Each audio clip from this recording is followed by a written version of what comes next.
Remember when he said, I can't wait. I can't wait till Christmas. Then I can't wait till summer vacation. Can't wait till I can drive. Can't wait till I can get a car of my own. Can't wait till graduation.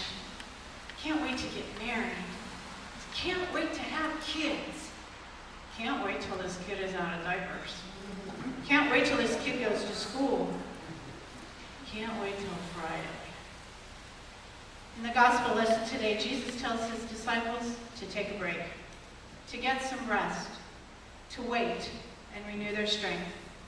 We get so busy that we forget to wait on the Lord, to be patient, to allow God to speak to us. We've been so busy with our lives that we've forgotten to live. We forget to wait upon the Lord. Wait upon the Lord. Rest. Take time for a Sabbath. God rested. God spent 7 days creating the world, and then God rested. And God declared rest good. Very good. Jesus told us to consider the lilies of the field.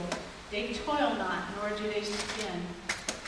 In your bulletin, you have a copy of a poem called Camas Lilies by Lynn Ungar.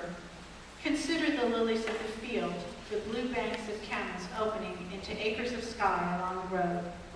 Would the longing to lie down and be washed by that beauty abate if you knew their usefulness, how the natives ground bulbs for flour, how the settlers' hogs uprooted them, grunting in gleeful oblivion as the flowers fell?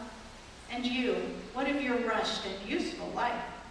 Imagine setting it all down, papers, plans, appointments, everything, leaving only a note, gone to the fields to be lovely.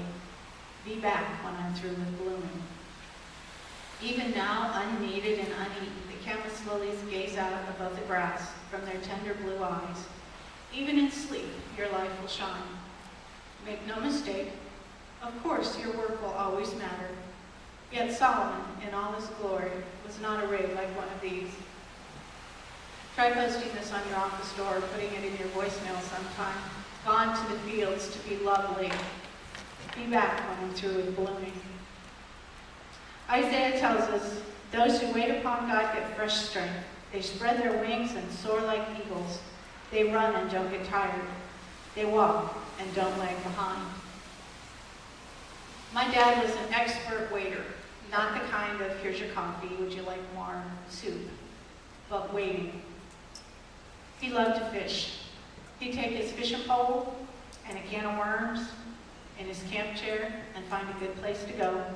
Just enough sun, just enough shade. He'd bait the hook, throw it in the water, and wait for a bite.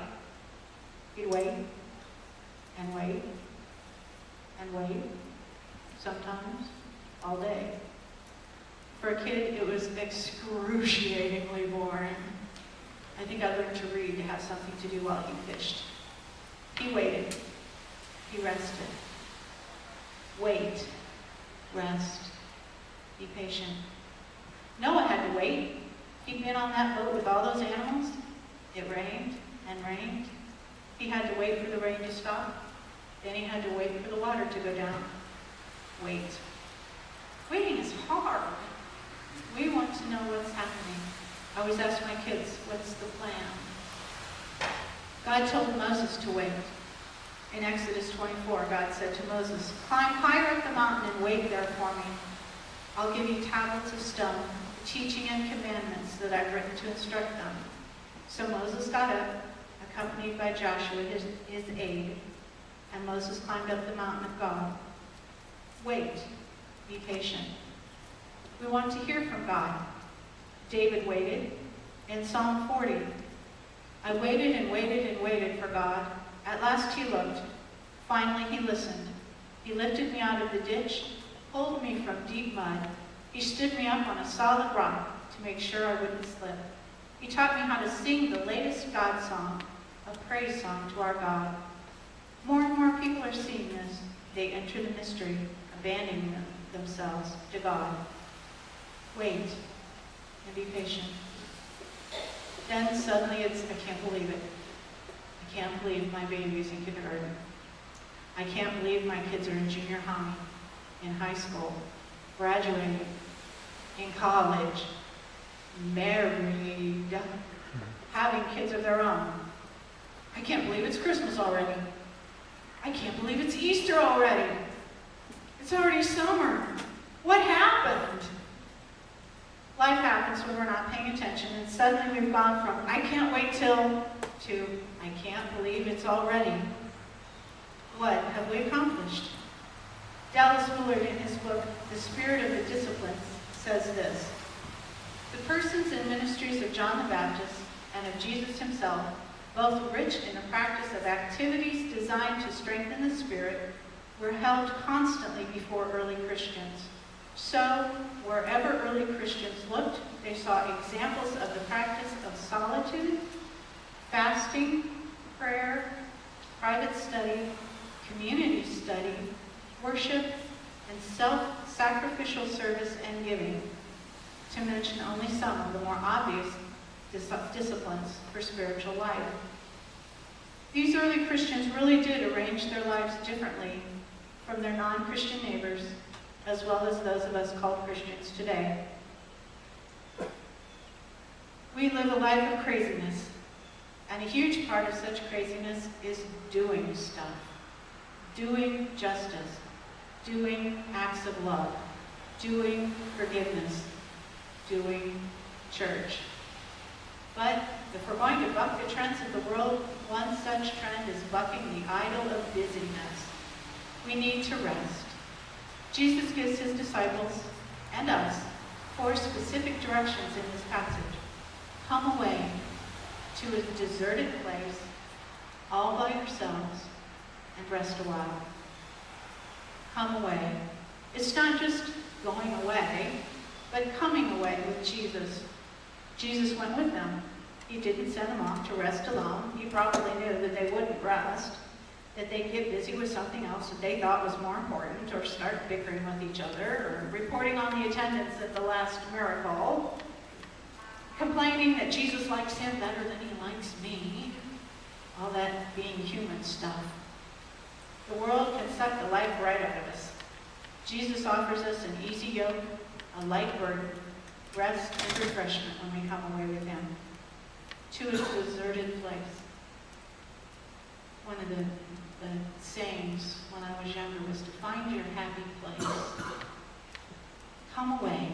Get away from the things that are making you crazy, that are making you tired, that are stressing you out. Go into your bedroom, the corner of your office, the car even, parked, of course. Away from the crowds, away from the kids, away from the boss, away from the traffic, away from the cell phone and the computer and the iPad and the iPod and the whatever, the quiet of the back porch, all by yourselves. This idea is so important, Jesus repeated it. A deserted place, alone. A quiet time alone isn't alone if you bring all those things with you, the kids, the boss, the traffic, the cell phone, the computer, and the whatevers. And rest a while.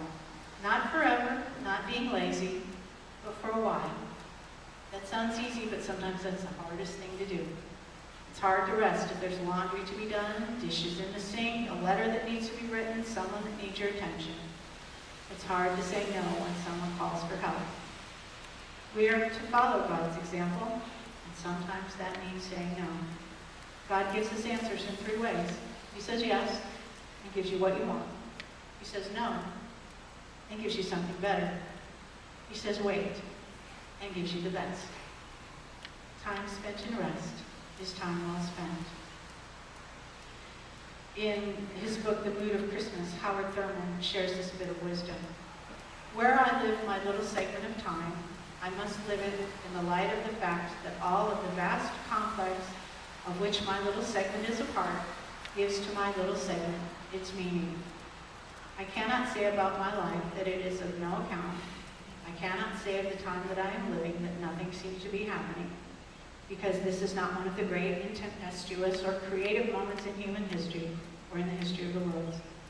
My time is my time, and I must live my time with as much fullness and significance as I am capable of. Jesus offers us rest, refreshment, his presence, and his love. One of the ways that we're refreshed by Christ's love is through the sacrament of Holy Communion. On the night Jesus gave himself up for us, he took bread, broke it, gave thanks to God, gave it to his disciples, and said, "Take and eat. This is my body, which is given for you. Do this in remembrance of me." After supper, Jesus took the cup, gave thanks to God, gave it to his disciples, and said, "Drink from this, all of you. This is my blood of the new covenant, poured out for you and for many for the forgiveness of sins. Do this as often as you drink it in remembrance of me." The table is set. The feast is ready. Come, find rest and renewal.